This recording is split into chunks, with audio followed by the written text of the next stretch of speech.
Seeking admission into medical school, you must have read a lot of information about the way it is. Now, most of this information are myths. In this video, I'll be sharing with you 5 myths and facts about medical school, especially preclinicals. Hi, my name is Kulimi, also known as Kens, a third-year medical student of the University of Ibadan. I post educational content, self-made content about medical school, and stuff I believe that will be helpful to you as a student. So if you're up for that, kindly hit the subscribe button and click on the notification bell so that you'll get it every single time I post new content. Without further ado, let's get into the video. Now let's start with the myth. Myth 1. You have to read for like 12 hours daily in order for you to actually do very well. One statement I've heard people say a lot is that you have to study for long hours in order for you to actually do very well in med school or to even survive medical school at all. From what I've observed, for myself and people in my class, most of us have adopted different studying techniques. Now, the effectiveness of these techniques is what now come into consideration of whether we are going to be studying for a very long period of time or not, or a very short period of time. For example, now some might apply spaced repetition, plotting and all. And it also depends on how, whether you're a fast reader or you're a slow reader. If you're a slow reader, then obviously you're going to have to study for a very long period of time. But if you're a fast reader, you don't really need that much time. One thing you should know is that the length of your studying does not matter. What matters is the effectiveness of your studying technique. So if you implement a study technique that is very, very, very effective for you, then you won't necessarily have to study for a long period of time. You have time for other things as well. Another thing that comes into play in this is your consistency. Now, if you'll be studying for 4 to 6 hours every day, just stick to it. Now, once you are consistent, it tends to build up over time, so that it tends to compensate for the length of time that you're actually studying, compared to you just studying for a very long period of time, probably once in a while. Now, myth 2, getting 50 is very easy in med school. Very well, I've heard that to pass in med school, you have to get 50s. And the issue now is that most comes from the preliminary level, where they don't really put in that much effort, and then they are getting 80s, 90s in zoology, in physics, in chemistry, and they'll be like, "Shebi, it's 50." A lot goes into 50 being set as the benchmark. Now, during our orientation, the academic director for the educational unit said that they found out that the workload of an average medical student is times 3 of the normal university student. So that should give you an idea of how bulky and how demanding the workload is. And aside this, there are also some criteria too that will be considered enough for them to consider that you've passed. For example, now without your practical, you won't pass the exam. So it's more it has to be spread across your practical, your MCQs, and your essays. So you see that a lot actually goes into that 50. So, and if you feel practical and you did very well in the MCQ and essays, you are not going anywhere. You don't be considered to have passed. The third myth is that you have to be very brilliant in order for you to actually survive medical school. Now, this statement, I won't really say that it's totally wrong, but brilliance alone is not enough for you to actually survive medical school. Now, there are a lot of factors that you have to consider that come into play in order for you to actually do very well in med school. For example, you have to be diligent, you have to be consistent, you have to be hardworking, then you have to be smart as well. So this means I'll discourage a lot of people from actually even applying for medicine. And it's not really about being brilliant actually, it's about you understanding and knowing yourself in that way to survive medical school. For example, you know what works for you, you know what does not work for you. So for example, people that read at night, people that read during the day, those things you consider it and then you stick to what works for you. Now, sticking to what works for you is just all you need to do very well in med school, and you have to be diligent and hardworking as well too.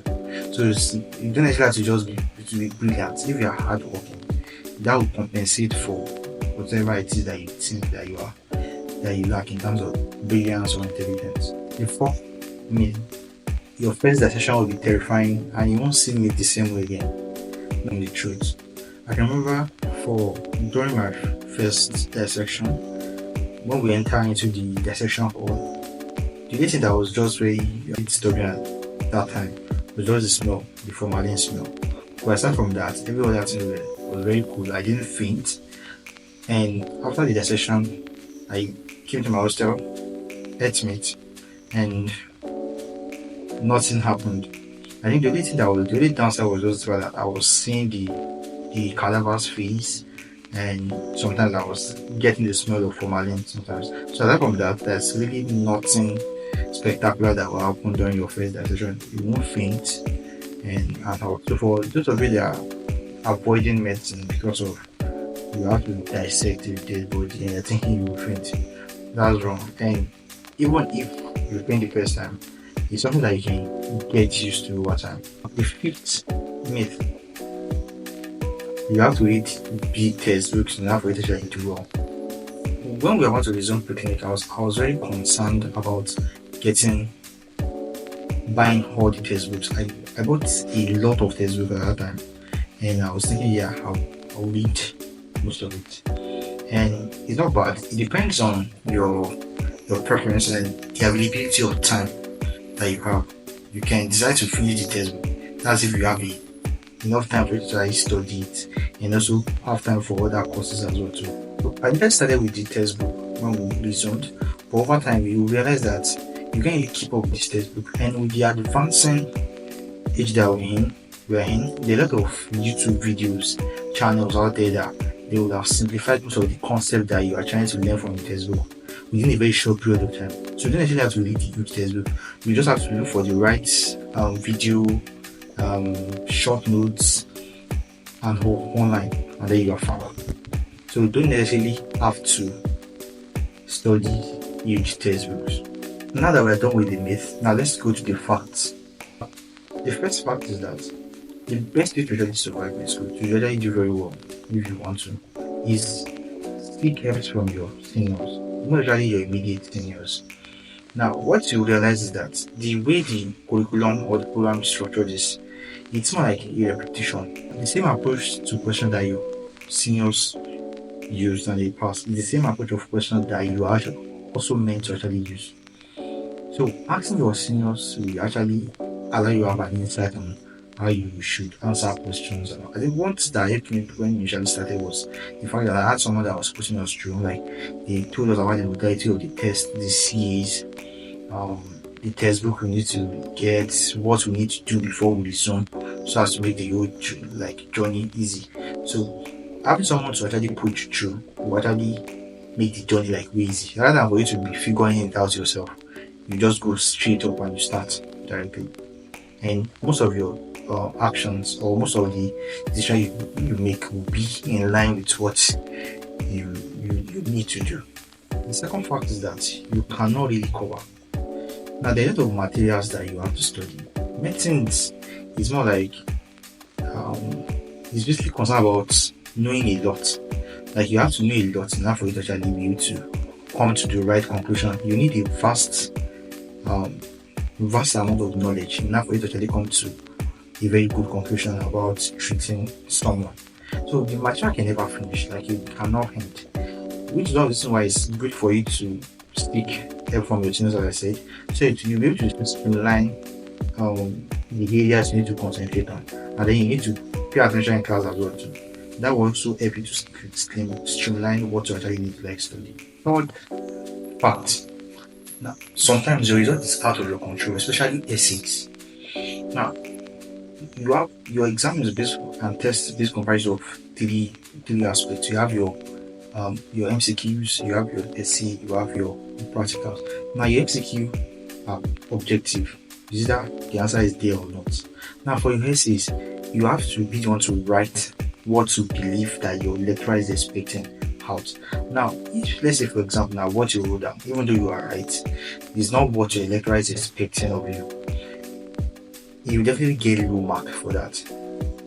And it's not that you do not know it, it's just because what you are writing down is not what your lecturer expects of you. So it's very, very subjective.